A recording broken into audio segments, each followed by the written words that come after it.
What's up guys, this is Kyoto-sama with the very first episode of Kyo's Quick Countdowns, bringing you the top 10 countdown channels in under 4 minutes. Before starting, I will say that this only includes general countdown channels who do a wide range of topics, so for example awesome channels like Rob Dyke or Dark5 that only focus on darker topics, or the billion gaming channels that only do gaming countdowns aren't included, as these specific countdown types may in the future get a video all on their own.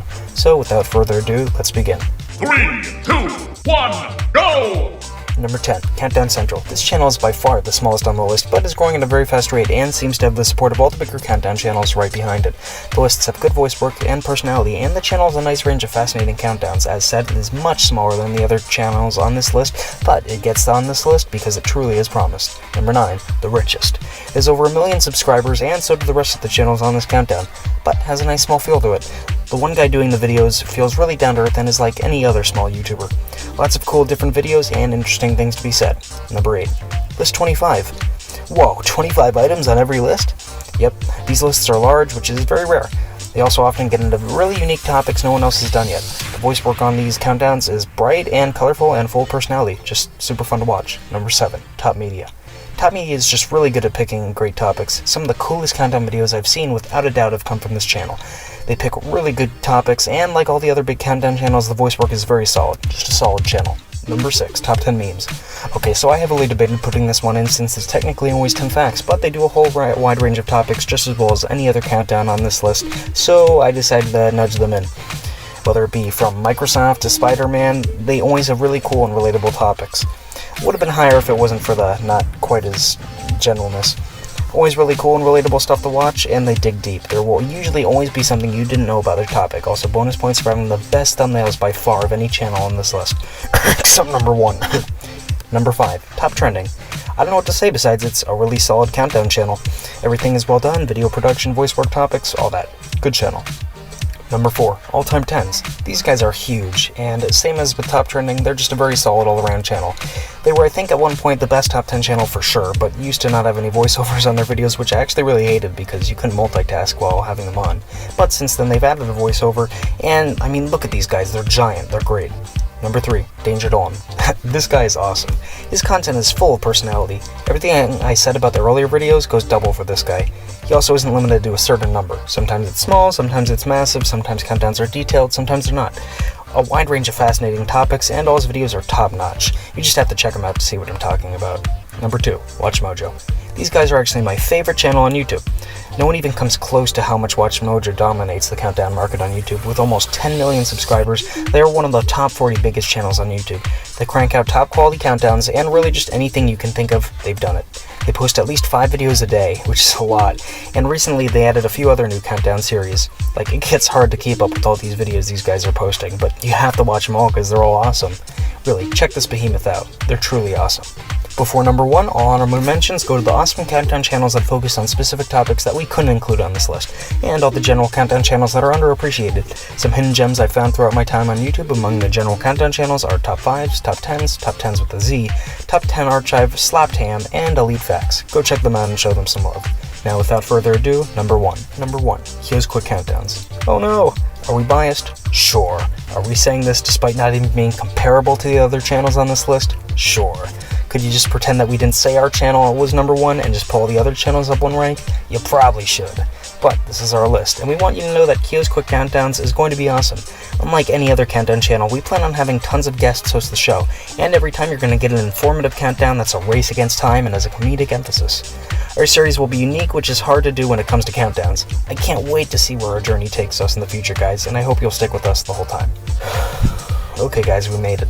Did we miss anything? Tell us below. If you could share this video, it would really help us get this new Kyo's Quick Countdown series out there, and would mean a lot to us. Want to be a host on the show?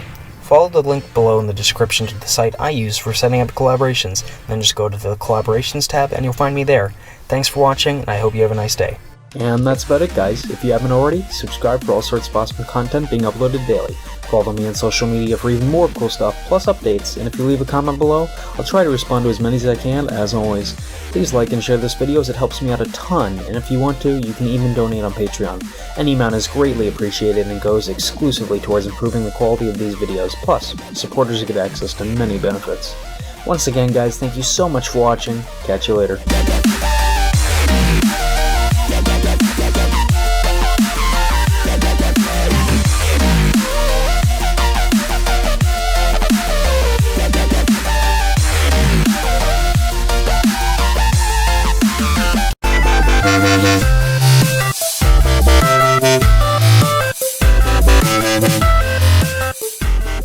Halo, guys! What's up? This is Kyoto, so I'm with Kyo's Quick Countdowns, bringing you the top 10 Halo games in under 9 minutes. Since Morgan brought to you his top 10 Call of Duty games, I thought I'd bring to you my top 10 Halo games. For me, Halo is probably one of the best gaming franchises ever, and possibly my favorite franchise ever for games. It's not just games either. There's books, comics, television, even movies. It's just so epic. Since there's 10 or 11 Halo games, I thought I'd do a countdown of it before Halo 5 Guardians and Halo Wars 2 come out. Oh, and just remember, this is my personal opinion, and that's all it is. Plus, for most of these, no matter what spot they're in, we all know that most of them are some of the greatest video games of all time. You have been warned. So, without further ado, let's begin. 3, 2, 1, go! Number 10, Halo Anniversary Collection. Not much to say. A remake of a groundbreaking game. Had its strengths and flaws for a game released in this day and age. Solid game. Number 9, Halo Spartan Assault and Halo Spartan Strike. You had me at Halo. Okay, I may be cheating a little, but I wanted to include every Halo game on this list. Plus, when they were released on iOS, they came out in the bundle, which is what I got, so yeah, good enough for me. This isn't your usual game for Halo. It's a top-down shooter where you go through different important battles throughout the history of the Halo universe in the form of training simulations. I don't know what to say besides, it's just a fun game and a really high quality for a phone game. Although you can actually play it on consoles and PCs. Number 8, Halo Wars. I personally really liked this game. I thought it was very fun, even just as an RTS compared to other RTS games. It was definitely cool as well as a part of the Halo universe and lore. Just a really good game. Number 7, Halo 3 ODST. This is where Firefight was born, and actually in my opinion, the only place I really had fun. And it was exactly that, a ton of fun. It was also really cool because this game took place like when the Brutes started killing the elites and replacing them as the Covenant's favorite soldier, among other important story-related stuff. The plot felt in some ways different than a traditional Halo game, like there's a romance angle for example, between two characters, but in the ways it was different, it did very well. I was tempted to put this below Halo Wars for the night vision sections, which were really annoying, but I think overall the game is more loved by Halo fans than Halo Wars, even if it may just be because Halo Wars wasn't an FPS. So I put it at number 7. Also, it had Castle in it, in the form of Buck, and they modeled the character to look exactly like him. Castle, his performance was insane, by the way, it was awesome. He'll also be in Halo 5 Guardians as one of Locke's teammates. Anyways, it was a great game. Number 6, Halo 2. What should I say? I mean, obviously we all know this was a ridiculously good game, revolutionary for its time. It also took the fight to Earth, which was interesting. It added a lot of improvements from the old games, such as more enemies and gun balance and this and that and this and that. Most importantly, this is the game that made Xbox Live what it is today, and arguably, one of the most important games to online multiplayer. Some would argue even the most important. It came out with Xbox Live and is what made it what it is now today.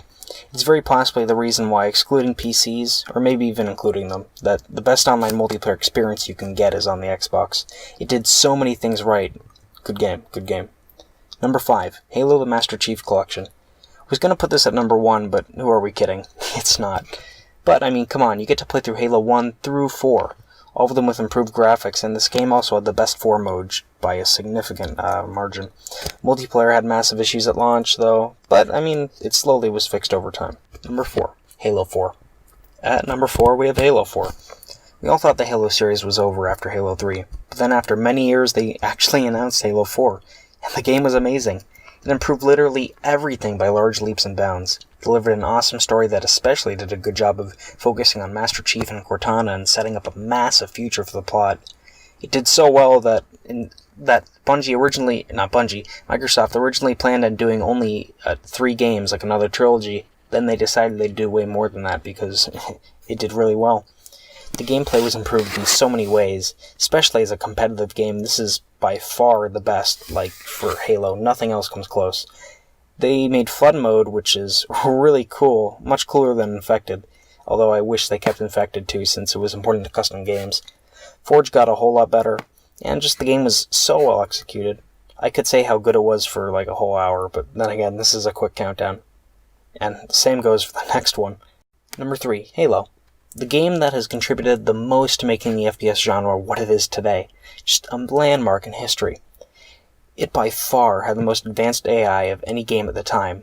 Like, nothing came close. It introduced vehicle usage like we had never seen before. Nothing had ever been so easy. Well, actually, just nothing really had vehicles until that point.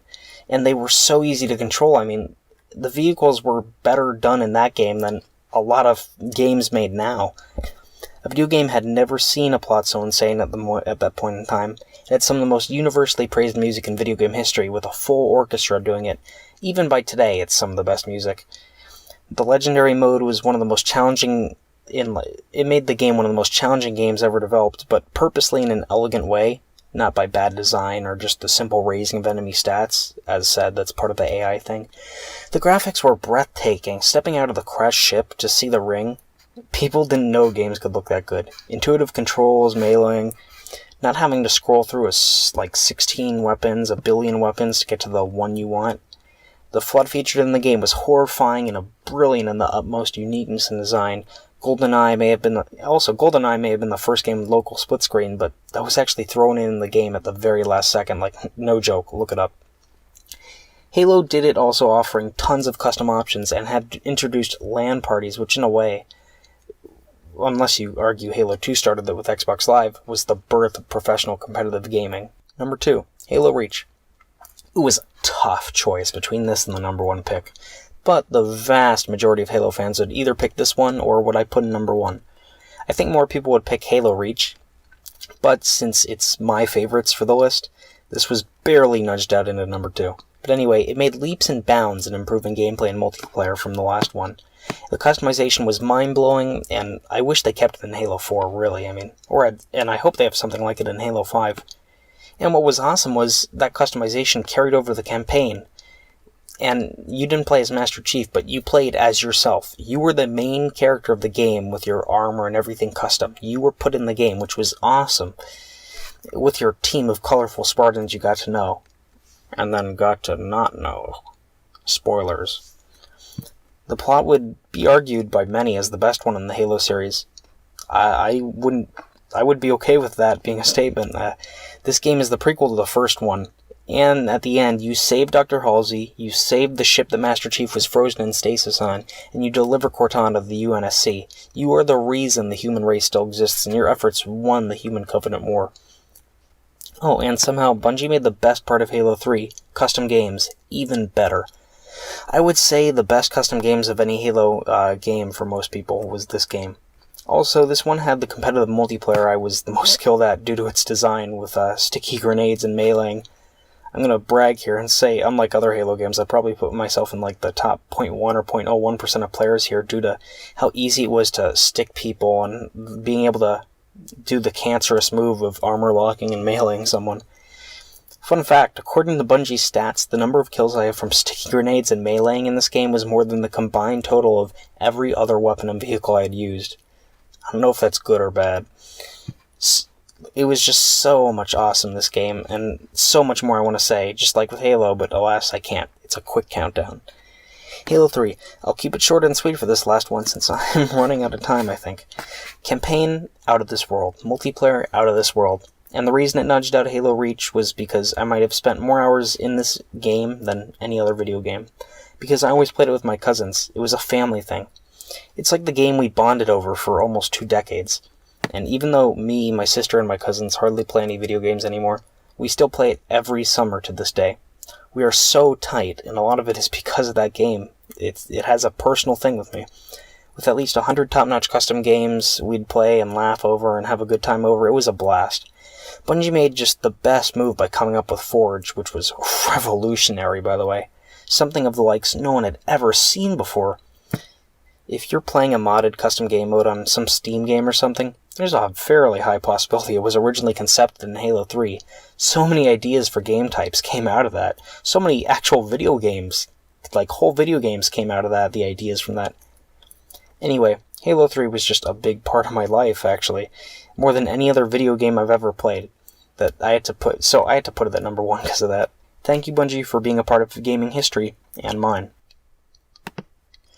Okay, guys. Yay, we did it. Woohoo. What Halo game meant the most to you? Tell us below. And if you could share this video, it would really help us get this new Kyo's Quick Countdown series out there and would mean a lot. Want to be a host on the show? Follow the link down below in the description to the site I use for setting up collaborations, and then just go to the collaborations tab and you'll find me there.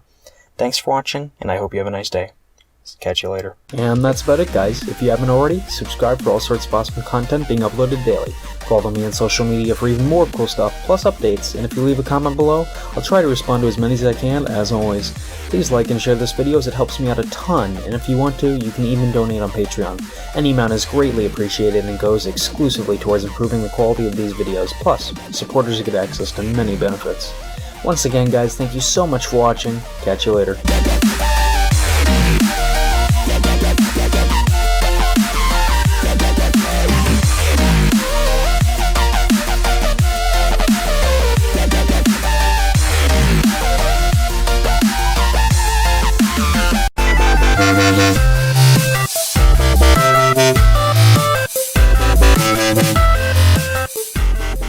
Hey guys, this is Jonathan and Steven from JNS Games, and we're here with Kio's Quick Countdowns, bringing you our top 10 greatest RPGs in under 9 minutes. Do know though that this is just our opinion, and there are tons of really awesome RPGs out there, and these are just some of our favorites. And by the end of this countdown, you'll have to admit, they're all great games. Your favorites may be different, so you have been warned. That being said, let's do some role-playing. 3, 2, 1, go! In number 10 is Watch Dogs. This game is recent, but is a really cool concept. You can hack people's phones, the cameras, and even some hand grenades that are strapped to their chest. This opens up new battle type techniques. It's a very open world, which there are other games that do that, but this is the first one that I've played with actual like cars and stuff you can drive on highways. We played it for our gaming channel that we run, and there were some pretty funny moments and some pretty epic moments, which is just making the game all the more fun to play for me. Coming in at number 9 is The Legend of Zelda Majora's Mask. This game has a lot of nostalgia going for it because we both grew up playing this game, and it's got a really interesting concept because you're playing the same 3 days over and over again. One thing that I particularly liked was all the masks, and you kind of transform into those 4 different characters, which is really cool. There's a ton of extra stuff. There's even masks that you don't need to complete the game. They're just there for you to have fun. Number 8 is Kingdom Hearts. I was introduced to this game a little late in my life, like saying 10 years ago. But anyway, this has Disney characters. The music is amazing. It has a very simple but a very solid battling system. Unlike the second one, but we're not going there. Good character development. The one thing I really loved is that you actually start wanting to save Kairi, not because that's your mission, but because you actually want to save her, which is really cool. You also get to battle Sephiroth, a little extra thing there, and he's so freaking hard. He has a long sword and a bunch of other things that it's really hard to play, but really fun. And number 7 is BioShock. This is the first BioShock. The story is crazy in depth. Has an awesome story and a twist at the end. The music is very, very good, very well done, and it kind of gives you that sense that you're in the 20s, the 1920s, because the music is perfect. It's got a new concept of like plasmids, where each ability and like the creativity of each one is just so amazing. You can send swarms of angry insects, foes, you can freeze them, burn them, all the stuff you can think of. Number 6, Batman Arkham City. This is the second one in the series, but really I'm just a big fan of Batman. Mark Hamill and Kevin Conroy, enough said. That is the reason I love this game so much, is really obviously the gameplay, but they are what I hear. The voice acting is incredible. Yeah, they are what I hear when I think of the Joker and Batman. There are multiple playable characters in this game. Cool DLC costumes. Definitely love the old cartoon Batman and the Batman Beyond one. And it also has a brilliant battling system, which makes you actually feel like you're Batman whipping on 20 guys at once. Number 5 is Oblivion. This game actually took me a little while to get into, but once I did, I fell in love with it. I love the story, I love the open world, even the graphics, even though they're not that great, it's just got that nice Oblivion feel to it. Paper Mario comes up at number 4. This is, again, the original Paper Mario. We love the style of the game, both of us. We played it as kids with our other brother, and you cannot beat nostalgia. The best part for me is when I remember a hidden secret somewhere that we discovered 10 years ago. It's just really, really fun to do that. I love Mario games, and then I especially love the turn-based battling system. It brings a little more strategy to a Mario game instead of just running up to the enemy and stomping on it. While that's fun, it gets kind of repetitive. And number 3 is Fallout 3. I am a huge fan of post-apocalyptic games, so this one really stood out to me. Again, I love the open world. I love the different ideas in the story where you're starting out in a vault and you're kind of like experiencing the world for the first time. I love the openness. I love all the different quests you can do, and you can go anywhere you want. It's kind of like you're living a life through that character and exploring a whole new world. Number 2 is Fallout New Vegas. Just like Fallout 3, this is also a post-apocalyptic game. Came out after Fallout 3. It has not a similar storyline, similar world, being that it's actually, instead of in Washington, it's in Nevada with Las Vegas, if you guessed that. It has some very, very interesting side quests you can do. I remember some vaults where you'd go in and you discover some weird scientific experiment. Plant people. Yeah, there was plant people that jumped out of bushes to kill you in a vault. Really, really weird. Anyway, you can also go into casinos and, make a lot of chips playing blackjack and stuff like that. So it's really, really cool. And they also have a lot of sick weapons and stuff like that. And number 1 is Skyrim. The last 3 games that we've done have all been Bethesda, but they've all been insanely good. Skyrim is fantasy and magic and lore and Vikings, and I fell in love with it immediately. And dragons, like, it was so well done. I love the music. Again, I love being able to explore every single cave and killing things and grabbing things and sniping people from very, very far away and getting the sneak kills and all that stuff. And I love delving into all the lore of the game. Oh man, we made it. Is there anything that we missed? Tell us in the comment section below. And if you could share this video, it would really help us out to get this series out there, and it would mean a lot to us. And if you'd like to be a host on the show, follow the link in the description below to follow the site that Keo uses for setting up collaborations, and then just go to the collaborations tab and you'll see him there. And come check us out over on our channel, JNS Games, where Steven and I do Let's Plays. We've beaten Skyrim, Watch Dogs, and right now we're playing through Paper Mario: The Thousand Year Door, which is sadly one that didn't get on the list, but it was in there. It was on the honorable mentions. It was there. Guys, thanks for watching, and we hope you have a nice day. And that's about it, guys. If you haven't already, subscribe for all sorts of awesome content being uploaded daily. Follow me on social media for even more cool stuff, plus updates, and if you leave a comment below, I'll try to respond to as many as I can, as always. Please like and share this video as it helps me out a ton, and if you want to, you can even donate on Patreon. Any amount is greatly appreciated and goes exclusively towards improving the quality of these videos, plus supporters get access to many benefits. Once again, guys, thank you so much for watching. Catch you later.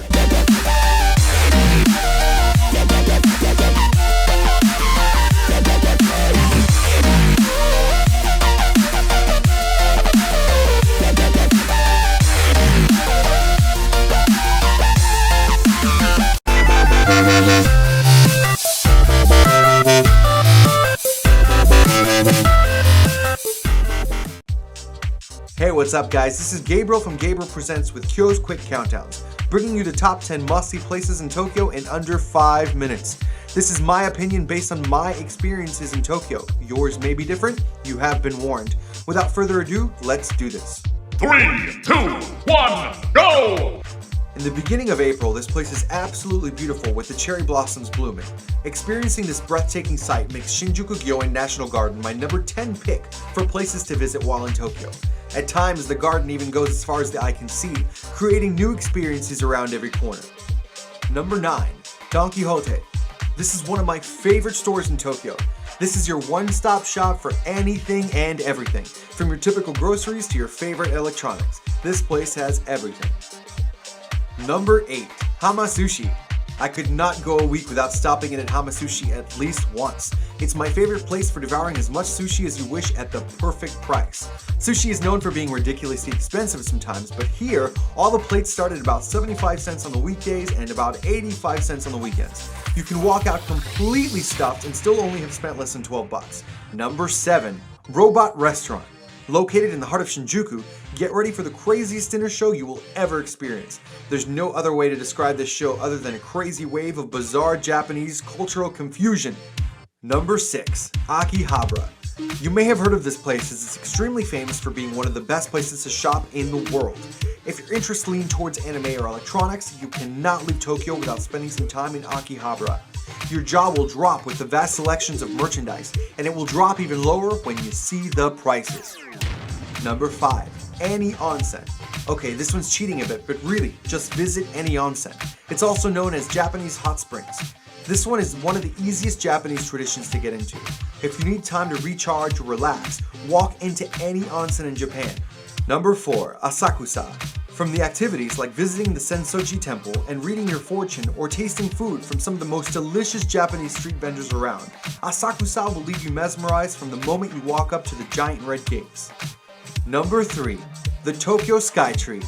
Built in 2011, the top of this structure stands at 2,080 feet, making it the second tallest structure in the world. Imagine visiting on a clear day, standing at the top of the Skytree, overlooking all of Tokyo. Enough said. Tokyo Disneyland Resort comes in as my number 2 choice. Besides there being a possibility of seeing me performing at the Minio Mini Show, there are countless reasons to make a stop at this magical place.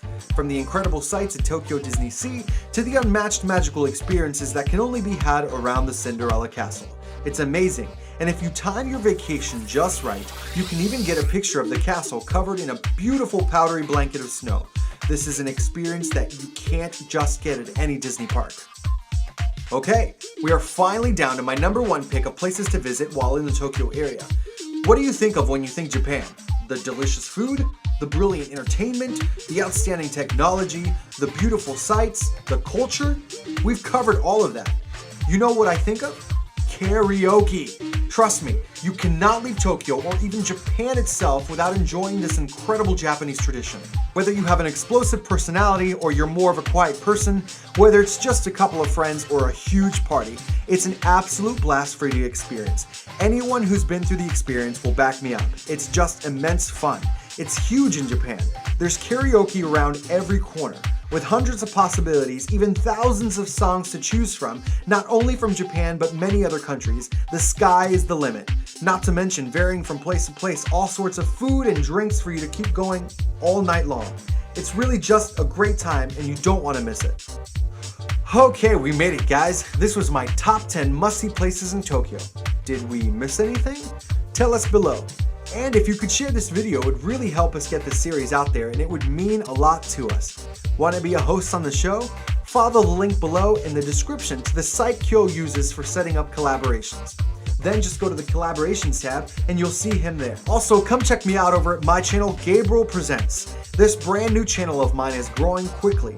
Follow my life through the lens of a camera. From Orlando to Tokyo, I've been singing and entertaining audiences for over 16 years. Take an exciting look at the life of a professional entertainer. Me. Thanks for watching, guys, and we hope that you have a great day. And that's about it, guys. If you haven't already, subscribe for all sorts of awesome content being uploaded daily. Follow me on social media for even more cool stuff, plus updates, and if you leave a comment below, I'll try to respond to as many as I can, as always. Please like and share this video as it helps me out a ton, and if you want to, you can even donate on Patreon.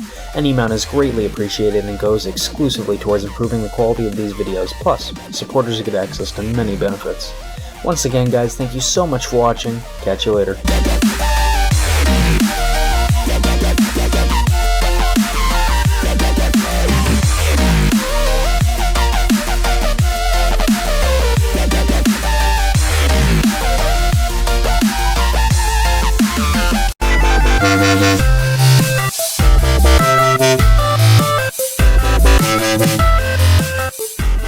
Hey guys, before we start the countdown, I just want to mention this is a very special episode of Kyo's Quick Countdowns, and it will be dedicated to the memory of Satoru Iwata. Every 1,000 views this video gets, I'll be donating $1, and all proceeds from the video will be going towards cancer research. There will be links in the description below so that if you want, you too can help by either donating towards cancer research or towards helping Game & Magic's mom fight breast cancer. So we ask that you please share the video so that we can help raise as much money as possible. But regardless, we hope that you enjoy the video. Thank you.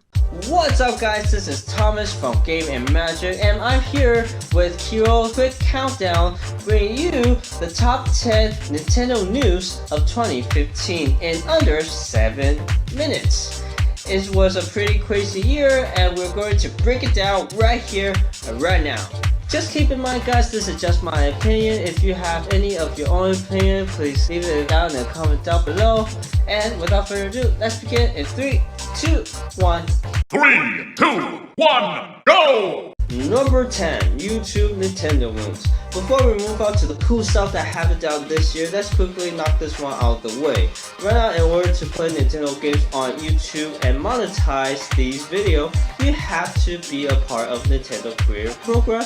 Otherwise, you will run the risk of getting your video claimed or taken down. Massive amount of YouTube channels are getting taken down because of this. Even bigger YouTuber like PewDiePie, the Angry Joe Show, has spoken out. Hopefully, with the rise of Super Mario Maker as the number 2 trending game on YouTube, they will make an effort to fix this. Number 9, Nintendo sells over 27 million amiibos. Going into the amiibo aisle of any store, you will find that it probably will be sold out, due to a point where if you want a certain model of the amiibos on eBay, you will have to fork over hundreds or even thousands of dollars. A group of criminals actually tried to hijack a truck full of amiibos, Mission Impossible style.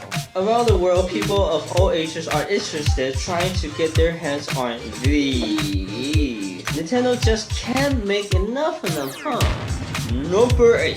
Nintendo newest IP, Splatoon. Nintendo first actual major new IP since Pikmin. This unique and fun game that was a huge commercial success, but more importantly, it's accomplished tons of things Nintendo has never been able to do before. Other than Mario Kart 8, it was the first game where Nintendo has actually really gotten the online player right this time. In fact, it won 2015 Best Multiplayer Game of the Year. Good job, Nintendo. Hope to see another new IP you have for us in the future. Number 7, Nintendo financial situation. Not much to be said here other than the first time since 2011, Nintendo is making profit again. Keep it up. Good work, Nintendo. Hope everything goes well financially. Number 6, Nintendo brought several Japanese exclusive series to the global market. Lots of people who don't own a Nintendo console would agree that Nintendo is the king of making quality first-party games. So it's a shame when they don't port their games over to other countries such as here in the US. Luckily, this year many games such as Fatal Frame, Okai Watch, and most importantly, Xenoblade Chronicles X, which have blown the minds of every player that picked it up. Keep on porting over those games, Nintendo. Still waiting for that Mother 3 game. Number 5, Nintendo announced that they will be entering mobile gaming market. People have been begging Nintendo for years to do this. When Nintendo announced Pokemon Go, the world froze and wow! The trailer by far is most viewed on Nintendo YouTube channel. If Nintendo does these games right, it could make more money than any other division of their companies. Number 4, Super Smash Bros. DLC. Super Smash Bros. Fans has been wondering what was the next new character to be in Smash. But with a cool character like Bayonetta and Cloud from Final Fantasy VII voted into the game by fans, just take a look at this and you will understand. Warning, headphones off, volume down, this is going to be loud. Oh my god, if it's Hades, my friend's gonna freak out. No! What? Stay there! No! Wait! No! Stay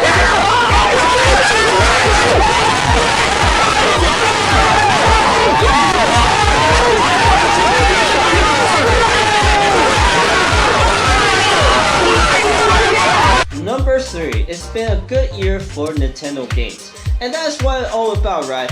The game, especially for Nintendo. Just rattle off some of the amazing first-party titles we've seen: Mario Maker, Splatoon, Xenoblade Chronicles X, Monster Hunter 4 Ultimate, Yokai Watch, Xenoblade Chronicles 3D, and Yoshi Woolly World, all released in 2015. They are also ported over some big non-exclusive game as well, the most popular which is being Minecraft, of course. Clearly, this was a good year for Nintendo.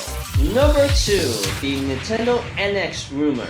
Almost nothing is known about the NX, but if it turns out to be real, this is extremely important because it will make or break Nintendo. This could be the trump card that lets them catch up with Microsoft or Sony.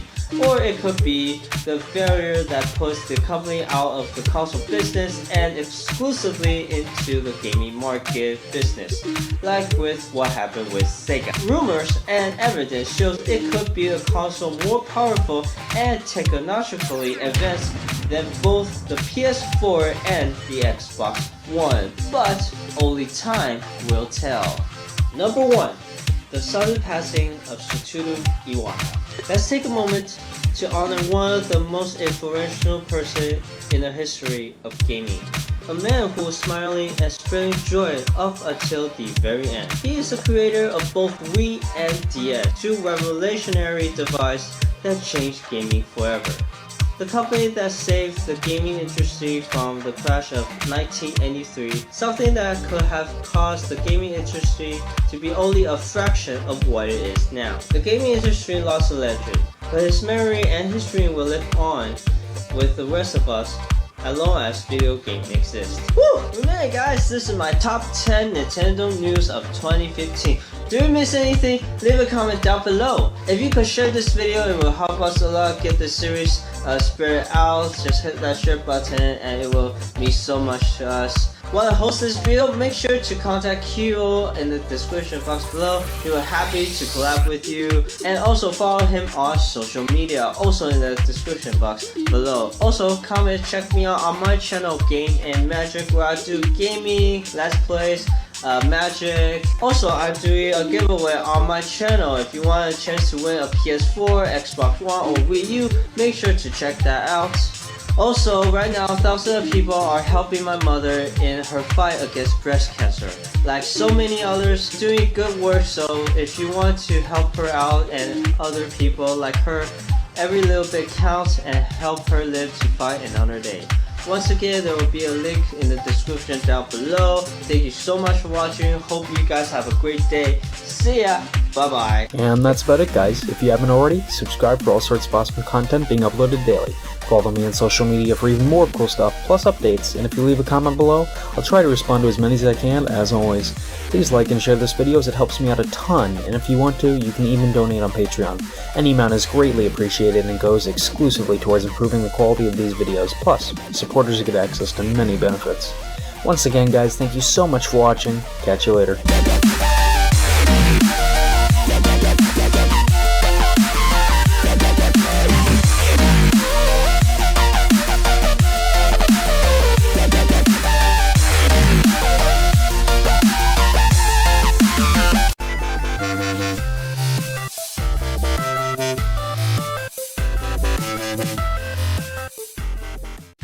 Hey, what's up guys? This is Maya Ray from, well, Maya Ray. And today I'm here with Kyo's Quick Countdowns to bring you guys the top 10 things that girls look for in a guy in under 5 minutes. Please keep in mind that this countdown is just my opinion, and even if it is an awesome one, your opinion might be different, so you've been warned. Without further ado, let's go ahead and do this. 3, 2, 1, go! Number 10, intelligence. Now, you don't have to be an Albert Einstein or anything, but just showing a girl that you can make decisions applying reason and common sense is definitely a trait that anyone's going to love to see in you. Don't make any rash decisions that you didn't think through that are going to embarrass us in front of others. And once again, you don't have to be a genius, but we'd definitely be proud to have a boyfriend who's smart and that we can learn from. Number 9, a sense of humor. Now, I don't know about you girls out there, but I'm a little bit of a jokester, so I like to have fun. So naturally, I'm gonna look for guys who can put a smile on my face and also keep it there. Don't be so uptight, just pull that stick out of your butt and have fun. You know, be someone who can let loose every once in a while because you will not regret it. Number 8, confidence. Let's face it, confidence is something that is super attractive to a girl. In fact, you can't even get a girlfriend if you're too afraid to walk up to them and ask them out. I mean, the worst thing that's gonna happen is that they say no and then the both of you move on with the rest of your lives, like a minute later. So confidence shows that you know this and that you accept who you are and you're comfortable in your own skin, and that it's not your flaws that define you, but your strengths. Number 7, being sensitive. Guys, come on, you don't always have to act super macho and tough. Sure, someone big and strong to protect us is nice, but showing your sensitive side is also something that girls really love too. There's nothing wrong with showing a little emotion. I mean, we think there's something wrong with you if you didn't. So we won't blame you if you want to freak out over that cute little puppy that you want nothing more to pet, because we feel you. Number 6, being well groomed. Being well groomed is a must. You can't fall for someone or even be around someone who grosses you out. Even if you're just someone who smells nice and looks clean, that's enough to show that you're a person who's well put together and has their life under control. Number 5, being able to keep your word. Look, it's as simple as this. Nobody wants to get bailed on or stood up. If you make plans, you have to keep them. It's as simple as that. Don't be a flake. Number 4, being easy to talk to. If we're on a date and we can't talk to you without awkward pauses or uncomfortable tension, then it's gonna get really awkward really quick, because awkward silence is, well, awkward. Not only that, but if we can't talk to each other easily, then how are we supposed to communicate or even just enjoy each other's presence? Number 3, an honest guy. Honesty is the best policy. We don't even want a friend who's dishonest, let alone someone we could possibly end up spending the rest of our lives with. We need to know that you're telling the truth about who you are and that you're not going to be unfaithful. Relationships are built off trust, so if you're not an honest person, then you're going to have a really hard time finding a girlfriend, because women need to be able to trust you. Number 2, a guy that is respectful. This is a huge trait that girls look for in a guy. You have to be able to respect a girl as a person and for her choices. We're not some object, like we have feelings and we can make choices just as you can. So don't belittle or disregard a girl's thoughts or ideas. Stand by them and embrace them. Treat her how you would want to be treated. Number 1, a nice guy. Now, you may have heard that nice guys finish last, but that is just not true at all. Like, it's not true. Sure, no girl wants a pushover, but we don't want some jerk either. A nice guy is someone who does something not because there's something to gain, but because they're genuinely a nice and good person who wishes the best for others. And this is something that everybody looks for no matter what, not even in a boyfriend, but also just in a fellow human being. Okay, we made it. So that was my top 10 things that girls look for in a guy. If I missed anything, then be sure to tell us down below in the comments. And if you could also share this video, it would really help us get the series out there and we would really appreciate it. If you want to be a host on the show, then you can go down to the description box and click the link that Keo uses to set up collaborations, and then go to the collaborations tab and you'll see him there, or you can message him on social media. Also, be sure to come check out my channel, My Array. There'll be a link in the description box as well. I make a variety of videos from beauty, fashion, lifestyle, even comedy, so feel free to come and check that out. Thank you guys so much for watching and have an amazing day. Peace. And that's about it, guys. If you haven't already, subscribe for all sorts of awesome content being uploaded daily. Follow me on social media for even more cool stuff, plus updates, and if you leave a comment below, I'll try to respond to as many as I can, as always. Please like and share this video as it helps me out a ton, and if you want to, you can even donate on Patreon. Any amount is greatly appreciated and goes exclusively towards improving the quality of these videos, plus supporters get access to many benefits. Once again, guys, thank you so much for watching. Catch you later.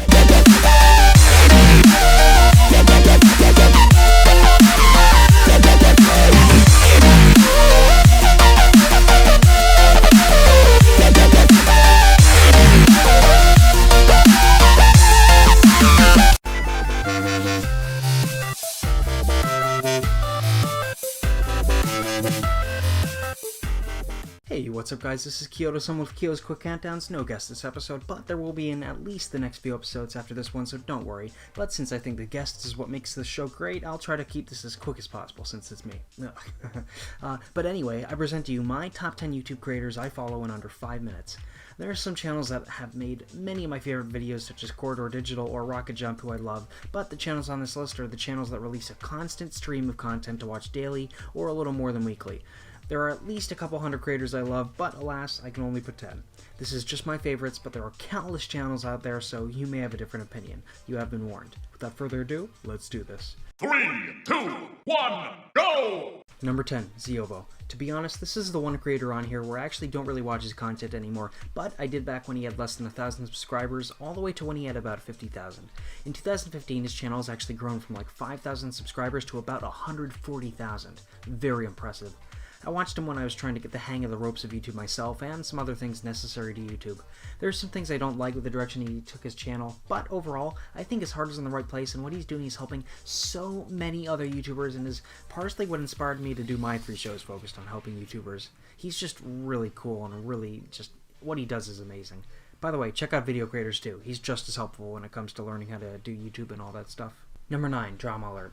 Ooh. Just within the last few months, this channel has been growing like hundreds of thousands of subscribers, and like many other people, I only recently stumbled onto it, but I just really love it. I find these videos entertaining, and this guy's really smart for being the first creator to ever be dedicated to solely YouTube news. Man, and what I love to be on one of the debate/phone calls he does, of course, not for being a pedophile who's a Minecraft YouTuber, for other stuff. Number 8, Fail Army. This really is a quick one. It's really simple, just funny fail videos, but they have millions of subscribers for a reason. They're just really entertaining videos. It's as simple as that. Number 7, Pyrocynical. This guy used to do montage parodies and got some attention for that, but once that whole craze died down, he used that bit of attention he got to snowball into one of the fastest growing YouTubers around. He just discusses and reacts to news or recent videos or events, and it's just really funny. Sometimes even a good way to stay up to date on some things, including YouTube stuff. Simple as that. Number 6, The Crew. Not much to say besides it's by far the funniest gaming group out there. That's all. Videos released daily. Number 5, Monster Cat. I was never really a big fan of all the different kinds of EDM, as EDM very recently saw a boom in popularity, but this channel opened my mind and got me hooked on it. Daily they release original EDM music, a weekly hour-long podcast, or a whole album every now and then. The music is just great to have on while doing, well, anything. Whether I'm doing schoolwork or driving, I just always have it on. I definitely need to look into more EDM channels like them when I have time, but they just seem to do it the best. Number 4, the Game Grumps family. The second funniest gaming group out there in my opinion, plus these guys are massive and have a nice feel to them. They play old games, new games, games that aren't video games even, like board games. They have guests, and they also do comedy skits. Even their promotional content is funny. And also on their main channel, plus other channels part of the family, they have animations, music videos, and other funny stuff. Some of the nicest and coolest people on YouTube too. Just really great, fun-loving people who, when they appear in other creators' videos, they have just the best cameos. Number 3, the Machinima Group. Mainly it's ETC here, that's why they're on this list, but Inside Gaming is good too, and the channel occasionally releases an enjoyable and related video. Although, of course, Inside Gaming was way better when it was the Funhouse guys. But anyway, these guys every day report on news, but not just normal conventional news. Basically what's going on in the entertainment industry, gaming industry, tech industry, what weird things are going on in the world, and other news. Simple as that. Very fun and enjoyable, and keeps you informed. If only Machinima itself wasn't such a trashy company. Number 2, Watch Mojo. It's hard for me to fathom how these guys can be releasing over 5 videos a day for so many years and not even be close to running out of ideas. The videos help expand your knowledge of all things too, which is great. They're just a really good countdown channel with a constant flow of great videos of an unlimited variety and range of topics. That's why Watch Mojo is actually my favorite YouTube channel. Number 1, the Rooster Teeth Group. These guys just make so much awesome content I would love to go into more detail about, but can't because this is supposed to be a quick countdown. But to list just some of my favorites, Funhouse, the third best gaming group out there, formerly known as Inside Gaming, and the awesomest group of guys. Ruby, an American-made anime, the first in fact ever be imported over to Japan, which by the way it's extremely popular in. Red vs. Blue, an awesome machinima/animated show. Rooster Teeth Animated, hilarious animations of their shenanigans and podcasts and all that. On the Spot, an awesome game show. The Rooster Teeth Podcast, a great podcast. The No, a worse but still good version of Machinima's news shows. And much, much more. Plus, Screwtax seems like they might become a part of the family too soon, maybe, and also they're a great channel that also does a lot of different stuff. Rooster Teeth in general just produces insane amounts of awesome content and does it all while staying wholesome and true to their fans and being just a quality group of YouTubers and content creators. Whew, okay guys, we made it. Quick enough for you?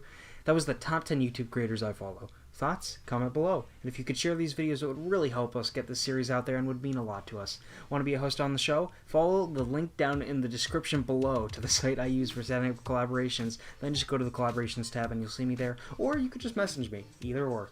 Thanks for watching, guys, and we hope you have a great day. See you later. And that's about it, guys. If you haven't already, subscribe for all sorts of awesome content being uploaded daily. Follow me on social media for even more cool stuff, plus updates, and if you leave a comment below, I'll try to respond to as many as I can, as always. Please like and share this video as it helps me out a ton, and if you want to, you can even donate on Patreon.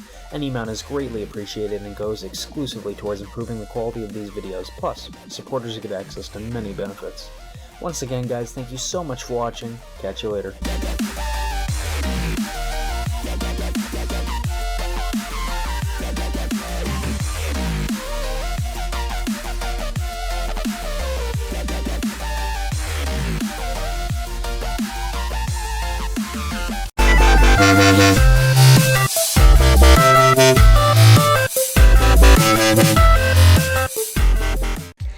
Hey guys, what's up? It's Lorian from, it's Lorian. I'm here with Kio's Quick Countdowns, bringing you the top 10 female indie artists in under 5 minutes. Please keep in mind this countdown is just my opinion, even if it's like an awesome one, hashtag obviously.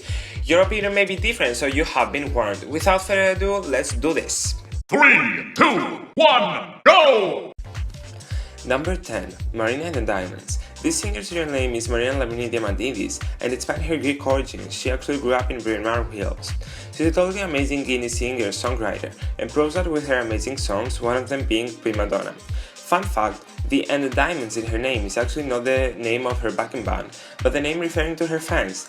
She herself has even had to explain this on her MySpace page by saying, "I'm Marina, you're the diamonds." Number 9. Lapsley. Also known as Holly Lapsley Fletcher, she's a British singer-songwriter with much talent, even more impressive considering she's only 19 years old and has such a long and glorious road ahead of her. Her talent is really endless and her music is an absolute eargasm for indie music lovers. Number 8. Lorde. At only 17 years old, she managed to top the charts with her song Royals. Rather than singing about love and partying though, like most indie stars, she strays the normal path and focuses mostly on adolescence and fearing fame.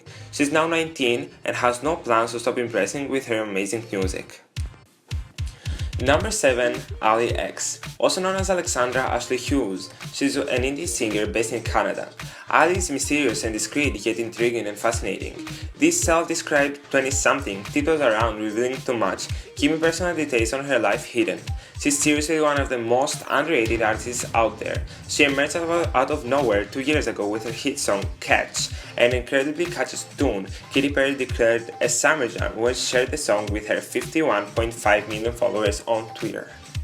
Number 6. Zella Day. Zella Day is a 20-year-old American singer-songwriter from Pine Top, Arizona. If you're a Tumblr lover like me, then you probably have actually already listened to East of Eden or Hypnotic. And once again, like me, you probably have the urge to try and spread her name as much as you can when you think about all the other less talented singers that are so much more famous than her. Number 5. Moo. The name rings a bell, doesn't it? She's perhaps best known for her song Lean On with Major Lazer and her participation in Iggy Azalea's album Reclassified in a song called Beg For It, but her real name is Karen and she's 27 years old and actually has her own album called No Mythology to Follow, which is filled with underappreciated, totally awesome and catchy songs.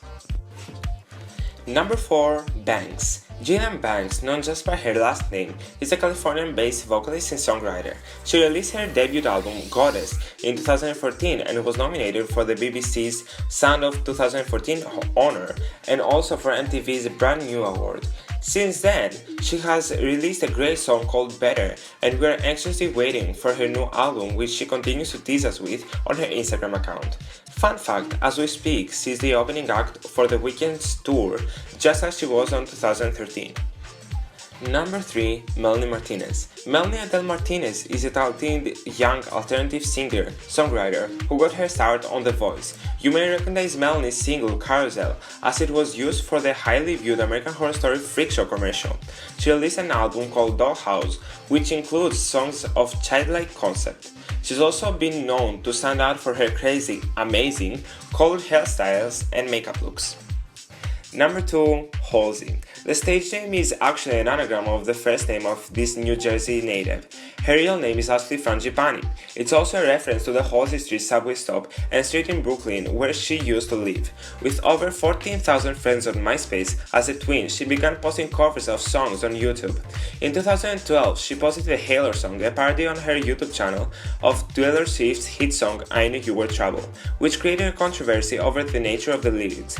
Nevertheless, she had accumulated a respectable amount of online attention, reaching 16,000 subscribers on YouTube at the age of 18. Now she's one of the most known indie artists, even collaborating with the likes of Bieber on his song The Feeling from his album Purpose. Number 1. Lana Del Rey. Real name Elizabeth Grant, Lana Del Rey is an American singer-songwriter who shot to fame in 2011 with her hitting single Video Games. Born in New York, she grew up in Lake Placid. She has released 4 insanely successful albums since then and has won numerous awards. I'm at a loss of words trying to somehow describe her beauty and talent. In my opinion, she's the queen of indie music. Okay guys, that was my top 10 female indie singers. If I missed anything, then be sure to tell us down below. And if you could share this video, it would really help us get this series out there, and it would mean a lot to us. Want to be a host on this show? Follow the links below in the description to the site Kyo uses for setting up collaborations, then just go to the collaboration tab and you'll see him there. You can also message him on social media. Also, don't forget to come and check my channel out, it's Lorian. The link will be in the description down below. My videos are funny and awkward probably, so yeah. Thanks for watching guys, and we hope you have an awesome day. Bye! And that's about it guys. If you haven't already, subscribe for all sorts of awesome content being uploaded daily. Follow me on social media for even more cool stuff, plus updates, and if you leave a comment below, I'll try to respond to as many as I can, as always. Please like and share this video as it helps me out a ton, and if you want to, you can even donate on Patreon. Any amount is greatly appreciated and goes exclusively towards improving the quality of these videos, plus, supporters get access to many benefits. Once again guys, thank you so much for watching, catch you later.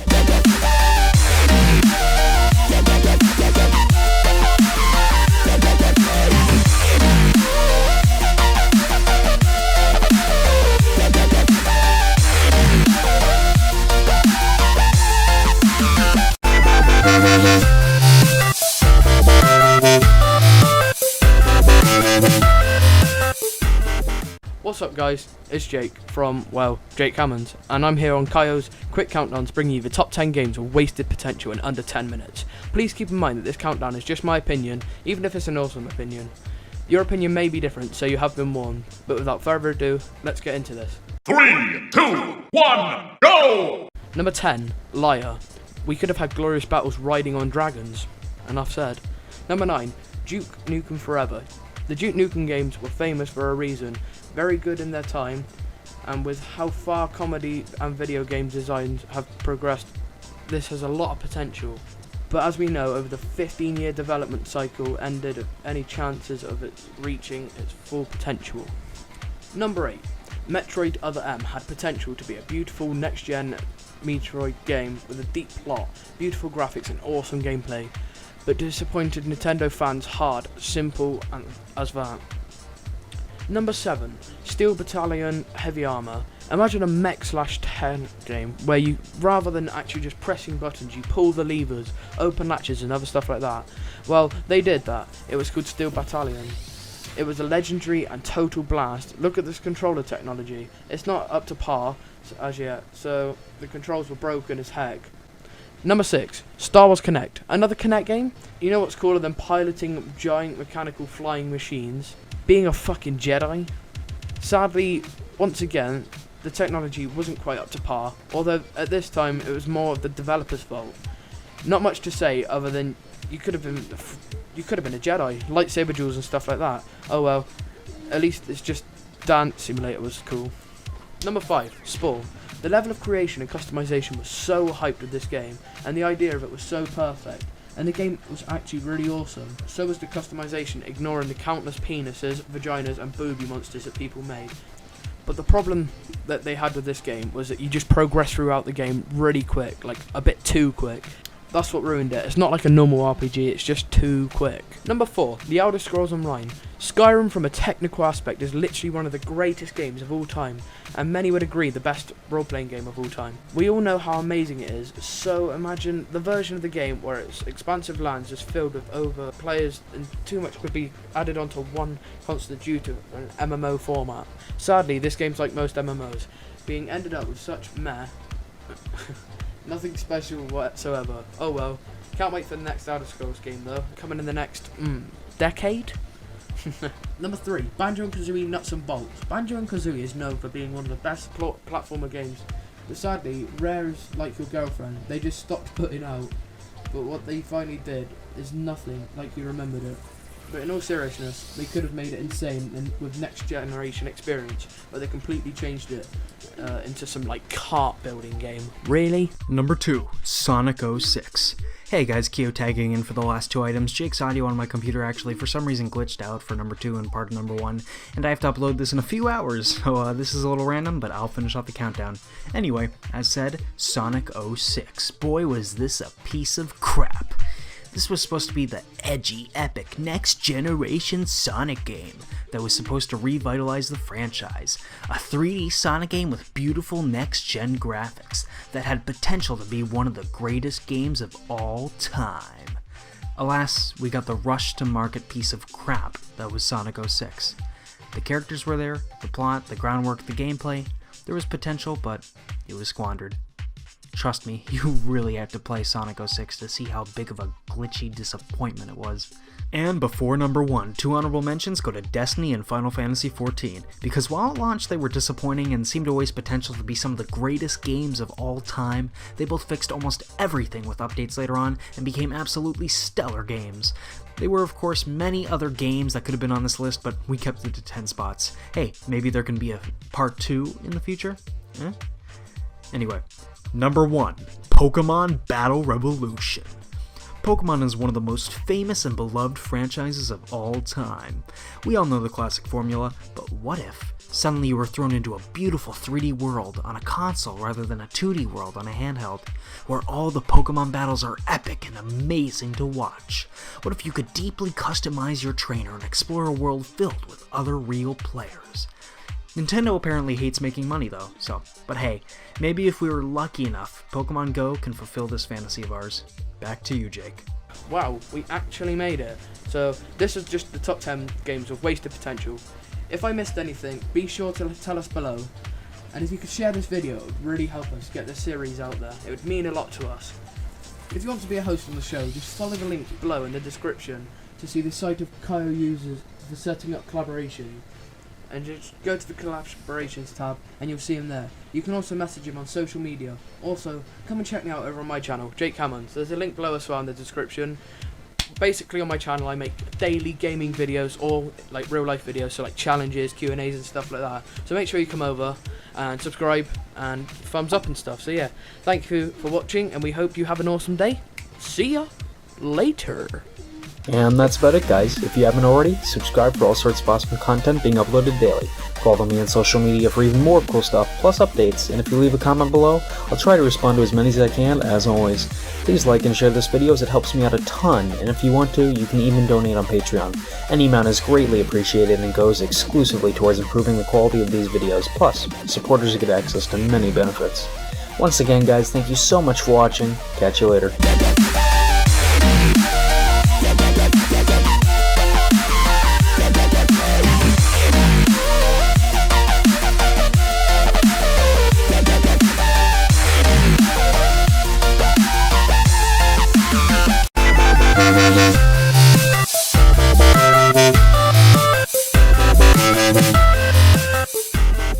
Hey, what's up guys, I'm Kyoto and this is Kyo's Quick Countdowns, bringing you the top 10 YouTubers that faded away into obscurity in under 6 minutes.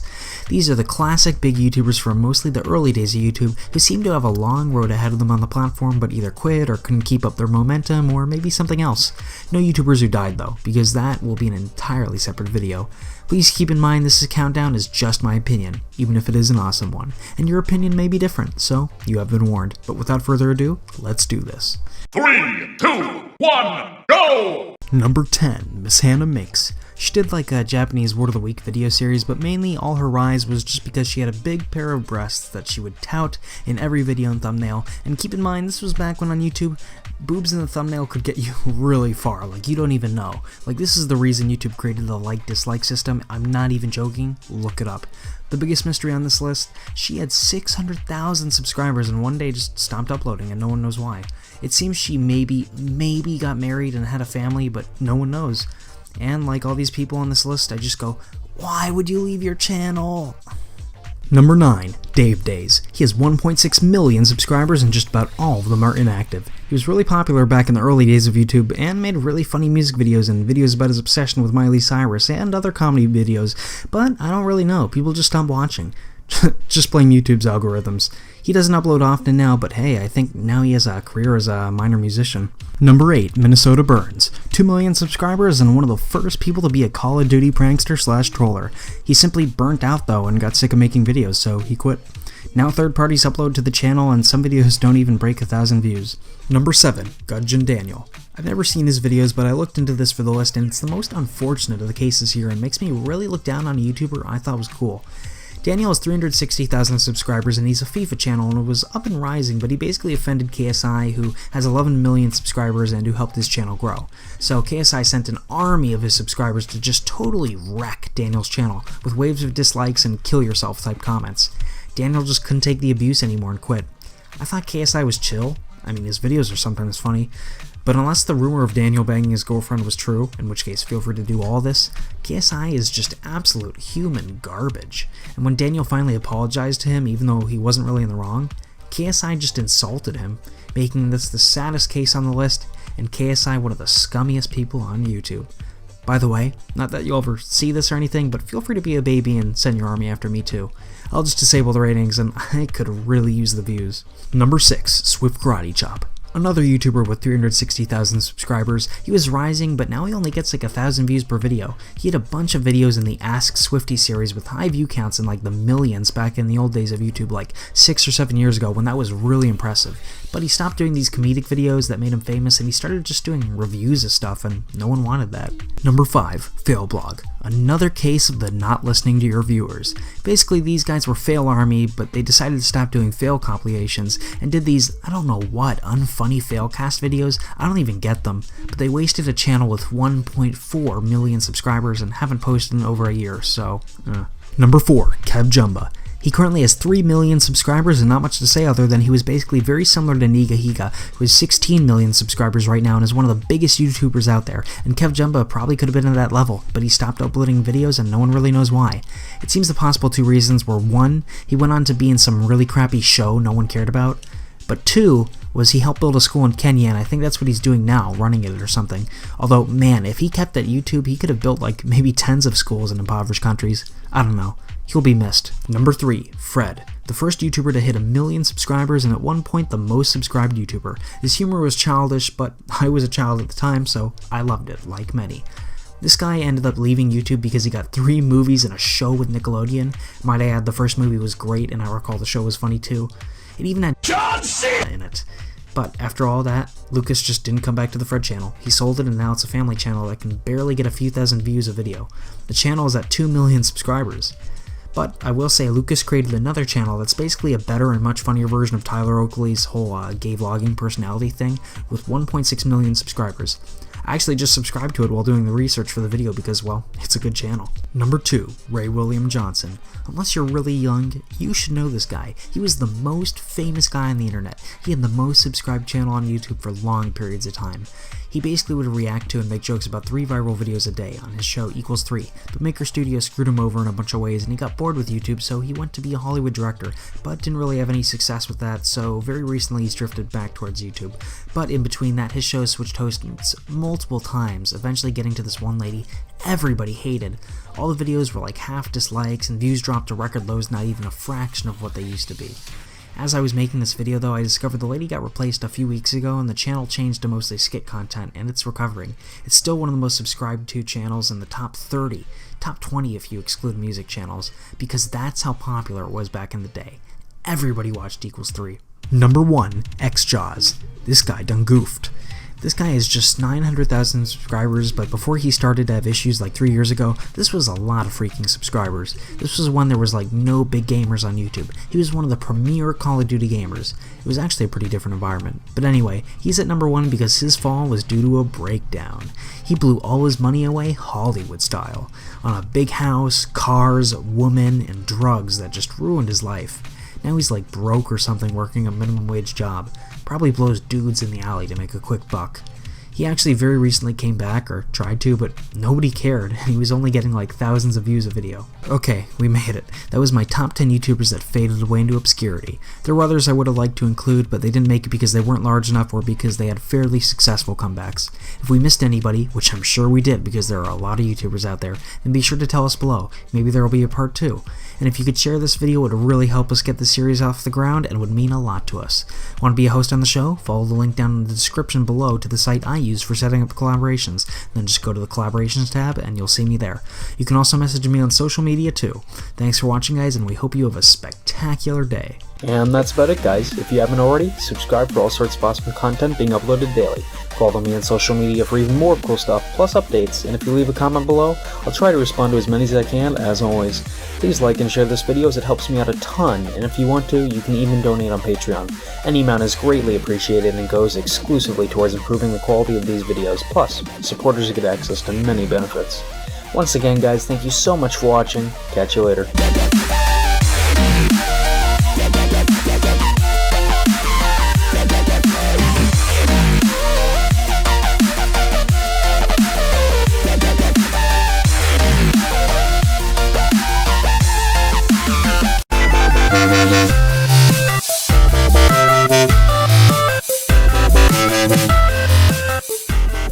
Hey, what's up guys, I'm Kyoto Soma, and this is Kyo's Quick Countdown. It's been a while since we did this, bringing you the top 10 things that would improve YouTube in under 7 minutes.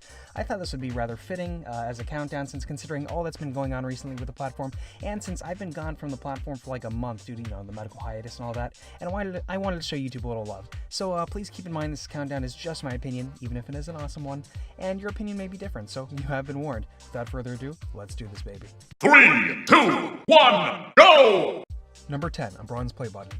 Honestly, I actually could have put this as high as number 1, but I understand it's a huge undertaking, and besides, I need a strong first item to get you guys to stick around to hear the other 9 items on the list. But, in all seriousness, YouTube, it may seem meaningless to you, but trophies make people feel really good. There's over 1 billion video uploads to YouTube. A lot of people try their hand at being content creators, but out of all the people that get into it, just about all of them also eventually give up. But, if you make people feel like 10,000 subscribers, which is a very reasonable and reachable goal, much more so than 100,000 subscribers, meant something, I think a lot of people would persevere and not give up until they hit 10,000 subscribers. You'd see a lot more people getting into YouTube and wanting to make part-time or full-time careers out of it, and you'd see so many more people snowball and become YouTube stars, that your company makes money off of. But Kyo, won't it cost them a ton of money to make and send out all these bronze play buttons? Well, not really. I did the math on the materials, and also there isn't even 100,000 YouTube channels at 10,000 subs. So you could do this for about $3 to $5 million, and that's chump change to a multi-billion-dollar corporation like Google. And the profit YouTube would get in return, oh my god, it would be so much more. Come on, YouTube, do it. You're missing out on like tens of millions, hundreds of millions of dollars.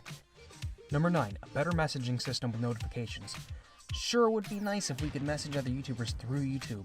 Not only does YouTube messaging systems suck, but you don't even get notifications, so most people will have inboxes filled with unread messages months or years old they never knew they got. Seriously, after the video, check out your inbox. Come on, YouTube, easy fix. Number 8, actual email support. Okay, now they do actually have a system in place, and you only need 15,000 hours of watch time in the last 90 days to use it, but it sucks. You'd be better off just looking for the answers online or just praying to your god or gods or lack of a god that your screwed over YouTube channel fixes itself. It would be, it would take a lot of manpower, but the money made back would be worth it. And if it's too much, you could just raise the minimum requirements for how big your channel has to be to use the email support service. Oh, and even worse is, if you're with a network, you can't even use their email system right now, which is just a giant middle finger towards creators. Number 7, explaining networks to creators. Before someone joins a network, it should be required they read a detailed explanation by YouTube explaining everything about networks and how the vast majority of them are scams. I get it, YouTube. It's almost unfathomable that people are so lazy or stupid or easily manipulated that 95% or more of them get, screwed over by networks because they don't do their research. But nonetheless, you should feel obligated to help them out. You don't want these people to get frustrated and leave the platform. You want them to stick around and keep making content for you. Number 6, a decent online video editor. Now, it doesn't have to be at the level of Sony Vegas or Adobe Premiere, but you could easily make one better than what Microsoft and Apple computers come with. I ask myself why theirs aren't better. You technically have one, but really, you don't. Over an hour of footage is uploaded every second to YouTube, so by doing this, you could drastically improve overall video quality, therefore drastically improving revenue. Number 5, music. The music system is so screwed. It's the most ridiculous thing ever because you guys are just so worried about covering yourselves. And it doesn't even help the smaller people who get their music legitimately stolen and actually need the system. It only helps the massive record labels who can already easily search and take down stolen music if they want. Also, provide more royalty-free music and do it in a way that's actually intuitive, please. There's no need for us to all need to use, third-party sites like Incompetech or Epidemic Sound to do this. Jeez. Number 4, FameBit. If people have to use another site or app or program or whatever to do something YouTube itself can't, the logical step is to add it to YouTube. Basic economics. Cut out the middleman. FameBit is this amazing tool people use to collaborate with other YouTubers, and it's also a great way of getting sponsor deals with companies and businesses. YouTube, do this yourself, and as I'll keep saying, watch the money come in. Number 3, TubeBuddy. Once again, why do they have to do this for you? Long story short, TubeBuddy is an amazing tool for the creators, making the whole experience of running your YouTube channel so much easier and actually can really help you grow your channel. Just add all the features they have. Granted, I don't really want TubeBuddy to go out of business because I've been chatting with the company on these private invite-only forums called the YouTube Creator Community YouTube has going on in beta right now for creators they see with potential. And TubeBuddy has been really chill, and they actually gave me like a free premium membership just to be nice to me, and I've been making full use of it, so maybe don't run them out of business, just integrate them in. Anyway, speaking of forums actually, number 2, forums. Come on, anybody on-site forums for every channel with at least 1,000 subscribers. Can you imagine how awesome that would be? Communities would be so much stronger, creators so much closer to their subscribers, and it would make YouTube just such an awesome place. Just add it as another tab to the channel, the same way, like there's an About tab or Playlist tab. Anyway, it would just be so cool in every way imaginable. Number 1, you saw this coming, the flagging system. Normally I wouldn't put this at number 1, but you got a problem, YouTube. Everyone's been complaining so much in the past few months and you're doing nothing. Not a word from you. Or actually, this is an old script, by the way. Actually, technically today, as I'm filming this, the CEO of YouTube finally responded in a tweet. But, you know what I mean. There's been almost no response. And it's really sad. A seemingly infinite amount of videos get removed every day because it's so easy to falsely take them down or claim them to steal their revenue. Same goes for channels. Hundreds, thousands of channels gone every day and nothing, not a peep, because you're screwed if you don't have at least 100,000 subscribers because you're not making YouTube enough money to matter to them. Yet Jinx, who has 1.5 million subscribers and literally all he does is steal content and re-upload it, he has no problem staying up because you like him. He makes you money. In fact, he's so talentless and borderline mentally disabled that he can't even use Apple Movie Maker at a 4th grade level. Like seriously, it's hilarious. Go check out his second channel, Jinx Reload. Anyway, you'll laugh your butt off. But what I'm not laughing at is your flagging system, YouTube. Okay, well, I am a little, but after I do, I'm swept with sadness. So please, for the love of God, help the people who make YouTube a reality. Fix your flagging system. You have a great platform, YouTube, and we want to see you improve it, so please, just do any of these things, please. Whew, okay guys, I'm sad and I need to go watch some videos of puppies right now, but that was my top 10 things that would improve YouTube. Any ideas you have? Tell us below. And if you could share this video, it would really help us get the series out there and it would mean a lot to us. Want to be a host on the show? Follow the link down in the description below to the site I use for setting up collaborations. Spoiler alert, it's FameBit. Then just go to the collaborations tab and you'll see me there. You can also message me on social media too. But anyway, thanks for watching guys, and we hope you have an awesome day. Catch you later. And that's about it guys. If you haven't already, subscribe for all sorts of awesome content being uploaded daily. Follow me on social media for even more cool stuff, plus updates, and if you leave a comment below, I'll try to respond to as many as I can, as always. Please like and share this video as it helps me out a ton, and if you want to, you can even donate on Patreon. Any amount is greatly appreciated and goes exclusively towards improving the quality of these videos, plus supporters get access to many benefits. Once again guys, thank you so much for watching. Catch you later.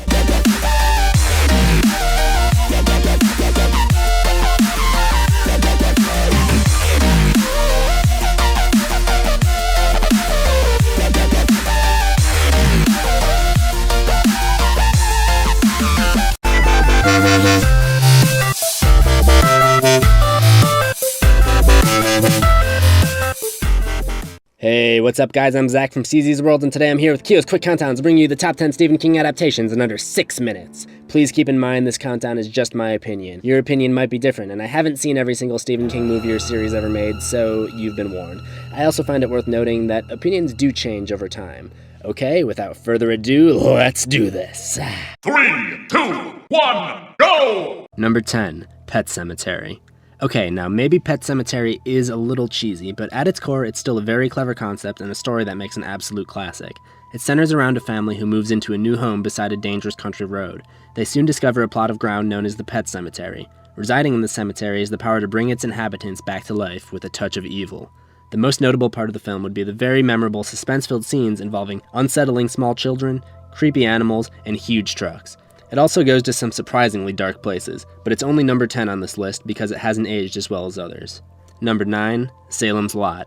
Salem's Lot does suspense in a subtle but very satisfying way. It also does justice to the novel and has some of the strongest vampire mythology I've seen in cinema, and features some very effective jump scares. At 3 hours, it does run a bit long, and there are probably subplots that could have been cut out, but its pacing makes those iconic scenes all the more satisfying. Number 8, The Shining, 1997. It's no secret that Stephen King was not a fan of Kubrick's 1980 adaptation of The Shining.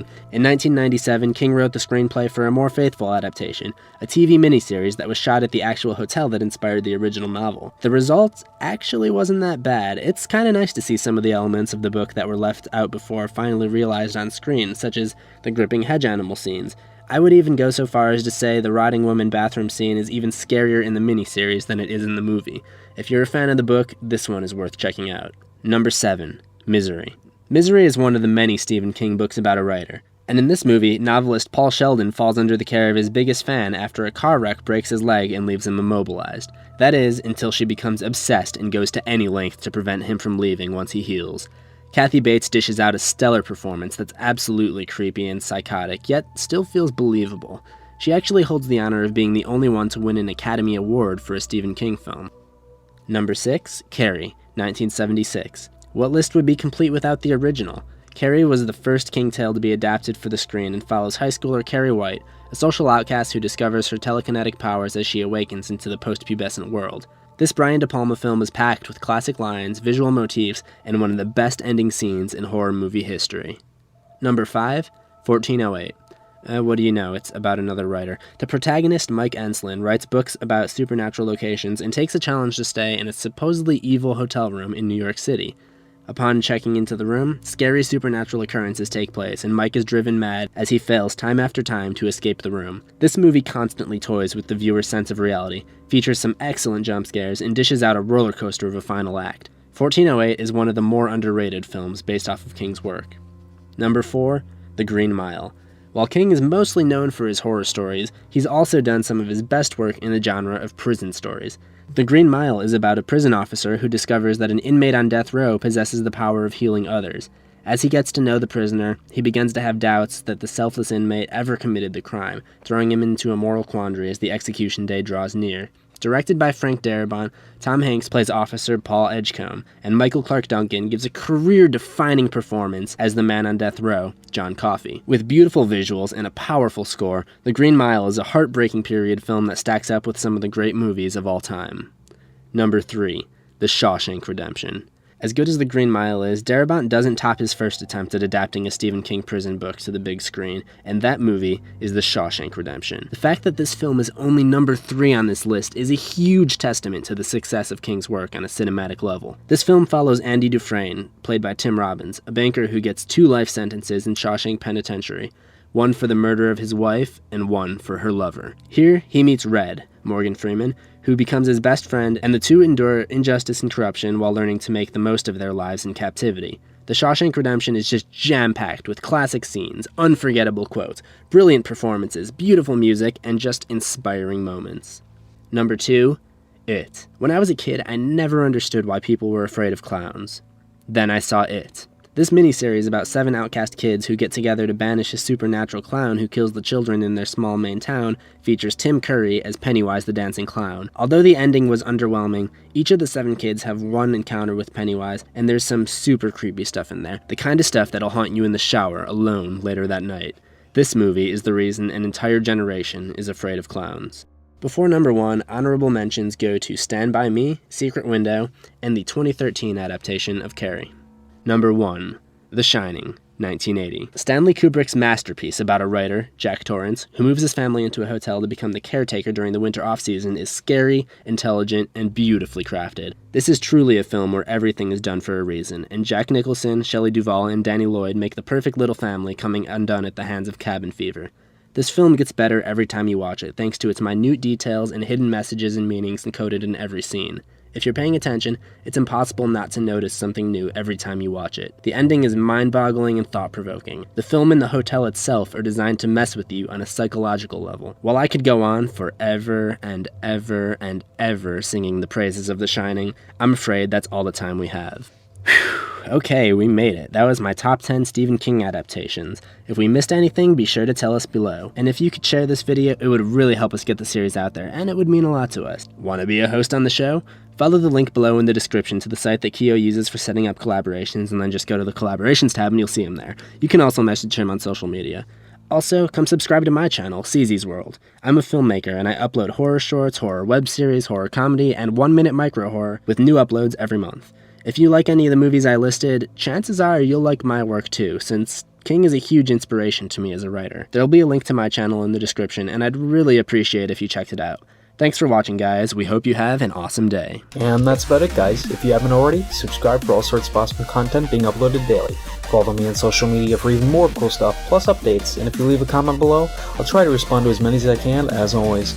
Please like and share this video as it helps me out a ton, and if you want to, you can even donate on Patreon. Any amount is greatly appreciated and goes exclusively towards improving the quality of these videos, plus, supporters get access to many benefits. Once again, guys, thank you so much for watching. Catch you later.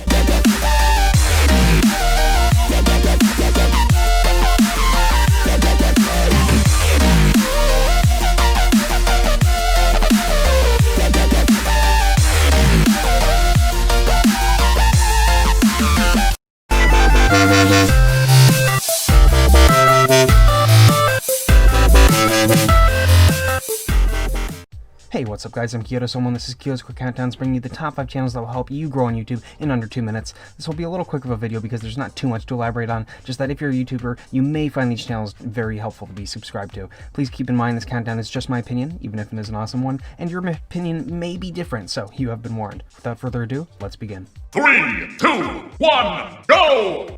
Number 5, Real SEO. This channel is a little bit different than the other 4 on the list because it's a little more focused towards the marketing and business aspect of things and running a YouTube channel and all that, but nonetheless, it's very helpful. They go into technical aspects too of things, and it's just worth checking out. Number 4, David Walsh Online. There's not much to say here other than he uploads a wide variety of videos that smaller YouTube channels may find helpful. Just a really solid channel, and I think you should, check him out. He's a lot of help. Number 3, Daryl Eves. The most subscribed to guy in this list, he can be very entertaining and he's been helping YouTubers for a very long time. He's maybe more focused on the how-to side of things, but he goes over just a really wide variety of things. If you're a YouTuber, it's definitely worth subscribing to him. You never know what new things you might learn from him. Number 2, Ziovo. I'm conflicted. You know every single gaming channel on YouTube looks the exact freaking same? Yeah, well they're all subscribed to this guy and following his tutorials word for word. But even if this does annoy the heck out of me, if you go to all his tutorials and stuff, especially his earlier videos, there's some really useful stuff there. I was actually subscribed to him back before he had even hit 1,000 subscribers, and when I was larger than him. Now he's heading towards 200k. But yeah, he really does have a lot of really good tutorials and all sorts of videos that will really help run your channel, and give it a professional look. Like, I think I'm pretty darn good with Photoshop, and I like all of my thumbnails and channel art and stuff, and I credit that all to him. Like, he taught me everything I know about Photoshop. Anyway, you should really check out his channel. It'll be a big help to you. Number 1, video creators. Tim Schwarm provides like a nice mix of all the previously mentioned channels, and is just really passionate about what he does, and a super genuine guy, and that's why his channel's here at number 1. Like all the other channels, you really have to check him out to know what I'm talking about, even if you're a larger YouTuber, you can learn from him, and he has helped so many people. If you go into the comment section of any of his videos, it's filled with lots of medium and big-sized YouTubers who he's helped over the years. It's just a really, really great big help, and you should check him out. Okay guys, we made it. That was my top 5 channels that will help you grow on YouTube. Did we miss any channels that have helped you grow on YouTube? If so, please be sure to tell us below in the comments section, and share this video so that, we can get this series out there, and, it'd really help us, and we'd appreciate it, and it'd even help, the YouTubers who discover these new channels that can help them grow. Want to be a host on the show? Follow the link in the description below to the site I use for collaborations, or just contact me on social media. Thanks for watching guys, and I hope you have a wonderful day. See you around. And that's about it, guys. If you haven't already, subscribe for all sorts of awesome content being uploaded daily. Follow me on social media for even more cool stuff, plus updates, and if you leave a comment below, I'll try to respond to as many as I can, as always. Please like and share this video as it helps me out a ton, and if you want to, you can even donate on Patreon. Any amount is greatly appreciated and goes exclusively towards improving the quality of these videos, plus, supporters get access to many benefits. Once again, guys, thank you so much for watching. Catch you later.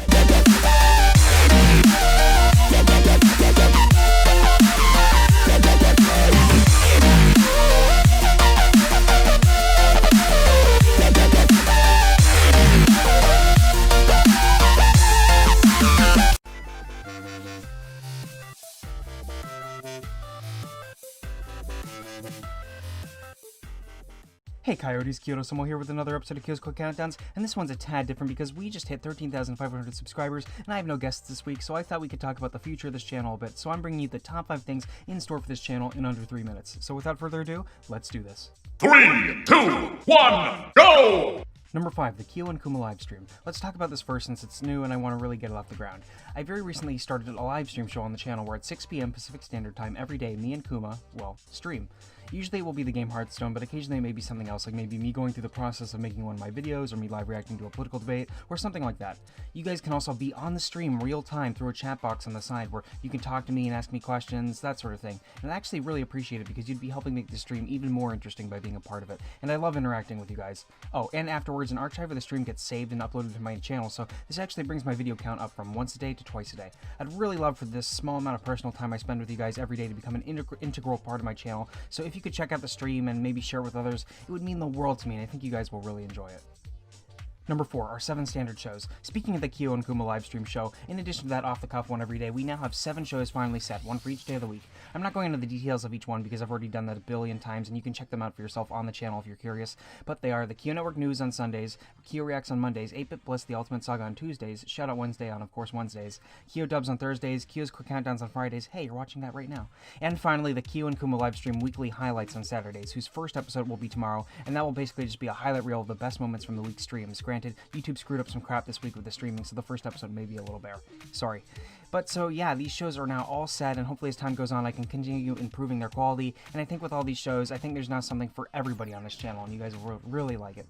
Number 3, voice acting. So I really enjoy voice acting. It's fun, and recently I've been doing auditions and working with a lot of different YouTubers, animators, video game developers, and all other sorts of people, and you're going to be seeing a lot of me in other people's stuff. For example, the most recent thing I did was a few days ago, I played a character in Comic Island's 2-year anniversary video, which is pretty cool because they have like 120,000 subscribers and are an awesome channel, and it's always an honor working with people like that.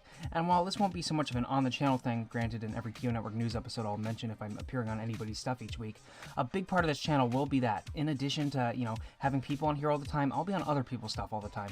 But, speaking of, number 2, collabs. Not much to say other than I want to have as many people as I can on this channel. I want to create a community. Collabs are awesome in so many ways for both the collaborators and the viewers, and I would love if I could eventually get to the point where at least 3 videos a week I have other people appearing in them. So now I've been making a big effort to do that, especially now that I have a week-long break from college and all that, to get ahead on this stuff. So in the future, I look forward to seeing a lot of cool people appear on this channel.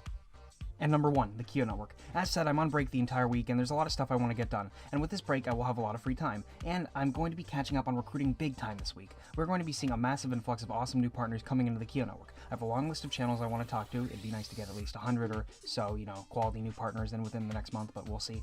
And in addition, I want to start integrating the network more into the channel, and also start getting the network members communicating with each other and working with each other more, because this isn't freedom. We've made sure that only really passionate and awesome people are in the network, and I think everybody's really going to like each other and get along. There's other network stuff too I'm working on, but yeah, big things for the Kyo Network coming up, and big things in general for this channel.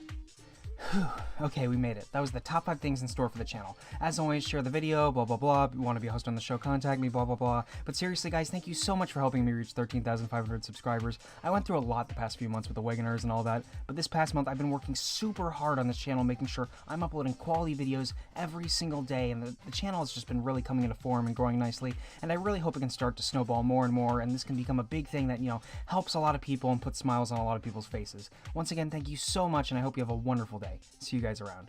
And that's about it, guys. If you haven't already, subscribe for all sorts of awesome content being uploaded daily. Follow me on social media for even more cool stuff, plus updates, and if you leave a comment below, I'll try to respond to as many as I can, as always. Please like and share this video as it helps me out a ton, and if you want to, you can even donate on Patreon. Any amount is greatly appreciated and goes exclusively towards improving the quality of these videos, plus, supporters get access to many benefits. Once again guys, thank you so much for watching, catch you later.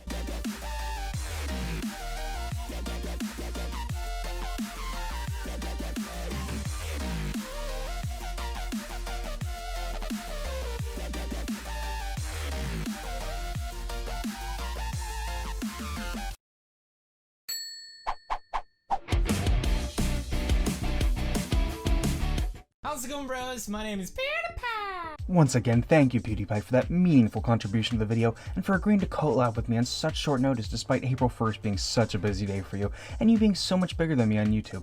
I really appreciate it. And, I can't wait to be on one of your videos in the future. Man, it's just a shame I won't be able to use the opportunity to grow my channel, because I won't have a channel since we're about to do the top 1 ways I'm quitting YouTube today. 3, 2, 1, go! And finally at number 1 by going, fuck this shit, I'm out. Fuck this shit, I'm out. No thanks, don't mind me. I'ma just grab my stuff and leave. Excuse me, please. Fuck this shit, I'm out. Nope. Fuck this shit, I'm out. Alright then. I don't know what the fuck just happened, but I don't really care. I'ma get the fuck up out of here. Fuck this shit, I'm out. well, in that case.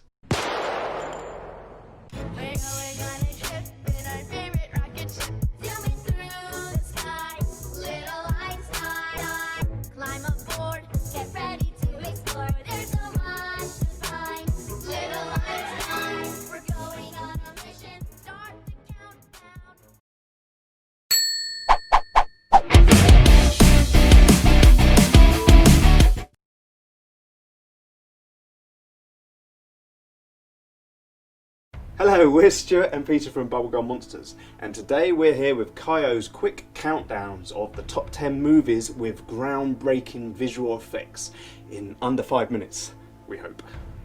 Please bear in mind that this is just our opinion, although it is an awesome one, but your opinion may be different. You have been warned. So without further ado, let's do this. 3, 2, 1, go! So at number 10 we have Gravity. Gravity was the first film to incorporate CG lighting into live action by using a cube of LED lights with the actor sitting in the middle. And to add that, they also had a ginormous 2-ton crane that would rotate all the way around the actors to give the effect of weightlessness, as you would get in space with no gravity. The reason why they did that is they couldn't turn the actors upside down because then their faces would strain with the weight of the gravity, so that gave that illusion. Number 9, The Matrix. Now, although the CG for The Matrix was great for its time, it wasn't really groundbreaking. No, but what was groundbreaking was the use of the bullet time camera techniques. This had never been done before and was used in outstanding ways. At number 8, Avatar. Avatar was groundbreaking for these reasons. It used new techniques in 3D recording to give 3D a wider depth. And also it used a new real-time virtual camera which allowed James Cameron to be on the set and be able to see the whole virtual world through his camera, which is something a bit like a free cam in a video game. It also used new technologies in facial capture by having a camera strapped in front of the actor's face. Number 7, Toy Story. Toy Story was the first feature-length CG movie. Pixar had made many CG shorts and commercials over the years. In fact, they used to supply computers to the medical industry. But they always wanted to make a full-length feature. And in 1995, Toy Story was released to critical acclaim. Number 6, we have The Lord of the Rings and the Two Towers. The Lord of the Rings was a massive undertaking in every way, but it was in the Two Towers where we first get to see a fully animated Gollum, which really broke the boundaries. Yes, this was the first time that a CG character with human characteristics acted alongside real actors without suffering the biggest issue at the time, which was the uncanny valley. Number 5, Terminator 2, Judgment Day. Until 1991, no one had really seen much CG in films. That's right, there'd been the odd shot like in Young Sherlock Holmes and also Star Trek The Wrath of Khan, but it wasn't until then that we then saw the T-1000 and everyone realised that CG was here to stay. At number 4 we have King Kong, the 1933 edition. When King Kong was released, using computers in film was unheard of, Animation itself had only been going a few years. That's right. There had been a few films that had used stop motion beforehand, but it was King Kong's emotional storyline and the fantastical use of the stop motion that really set a benchmark in visual effects history. Number 3, 2001: A Space Odyssey. This was actually more special effects than visual effects, but due to the sheer ingenuity of some of the techniques used, I think it deserves its place in our VFX top 10. Yeah, Kubrick used every trick in the book and then some to achieve the gravity-defying effects, from Velcro shoes to a centrifuge. At number 2, Jurassic Park. Now originally Spielberg was going to use a technique called go motion to create the now infamous dinosaurs of Jurassic Park, but it was ILM that suggested to him that maybe he should have a look at some of their CG work. Well, after looking at this, he said to them, well, can you do a T-Rex walking in broad daylight? Well, Spielberg was blown away, and he decided that CG was the way to go. To which Phil Tippett famously said, "I think I'm extinct," which was a line actually spoken in the film. And number 1 has to be Star Wars. Yes, when one thinks of VFX, usually Star Wars comes to mind, and there's good reason for this. Well, they're taking everything that had gone before, added in some new groundbreaking techniques, and they packaged it all together into an action-packed space adventure never seen before. Yes, with the miniatures, the stop motion, the endearing puppets, the magical sets, and the revolutionary motion control cameras, Star Wars pretty much kick-started the VFX industry to where it is today, which is why it has to be number 1. Okay, we made it. That was our top 10 films with groundbreaking special effects. And if you think we missed anything or got it wrong, then comment below. Don't forget to share this video because it will help us get the series out there. You want to be a host on the show? Follow the link in the description to the site Kaya uses for setting up collaborations. Click on the collaborations tab and you'll see him there. You can also message him on social media. Why not come and visit our channel, Bubblegum Monsters? We love VFX and we mix it with our dark comic humour. Well, if that sounds like fun, why not check us out and click subscribe. So, thanks for watching guys, and we hope you have a top day!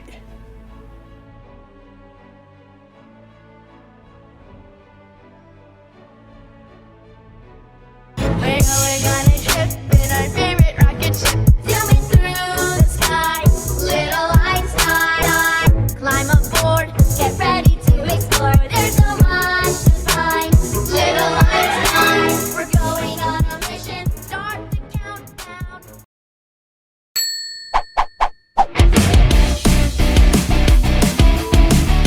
Hey, what's up Coyotes? Kyoto Somo here with another episode of Kyo's Quick Countdowns, bringing you the top 5 tips for making list videos, or countdowns, or whatever you want to call them, on YouTube in under 2 minutes. Please keep in mind this countdown is just my opinion, even if it is an awesome one. Your opinion may be different, so you have been warned. But without further ado, let's do this. 3, 2, 1, go! Number 5, making good use of tags. Yes, this may seem minor, but it can make a big difference in how much your video gets viewed. Seriously, don't underestimate the importance of this. And by good use of tags for countdowns, we mean making sure to use lots of synonyms and words related to your list, and also to include the names of other big similar countdown channels in your videos. There may not be a lot of competition from other smaller channels in this niche genre, but there are without a doubt a few very big players that have monopolized the countdown channel market. It may seem weird, but it will definitely raise the chances of people who like these types of videos seeing your video on the side in the related videos section, so definitely do it. Number 4, speaking clearly. This may seem really obvious, but I can't tell you how many countdown channels I've run into where it seems like the person can barely speak the language they're doing the video in. That, or they just had bad audio quality, or were making silly, really uncaring mistakes. Once again, it may seem obvious, but it's important. Number 3, picking the right topics. There are a lot of topics to do out there. That's why WatchMojo has been able to release around 5 videos a day for years on end. So make sure you're picking the right topics. More specifically, not only topics you can do a good job with and make entertaining, but that little to no other people have done. Capture niche groups of people who aren't being catered to. Maybe rather than that top video games of all time list, which, there's hundreds of videos on YouTube of. Speaking of 420, maybe you could do the top video games to play while high, which only 3 channels have made videos on. Make new and exciting videos people haven't done before. Number 2, editing. This may seem broad, but no one is going to want to watch a low-quality video with boring, ugly, and unexciting editing that makes it look like it was made with Windows Movie Maker. You better not be using Windows Movie Maker, by the way. I'll kill you. Practice your video editing skills, get good with Sony Vegas or Adobe Premiere, and make a video people will want to watch. These are videos after all. It's a visual medium.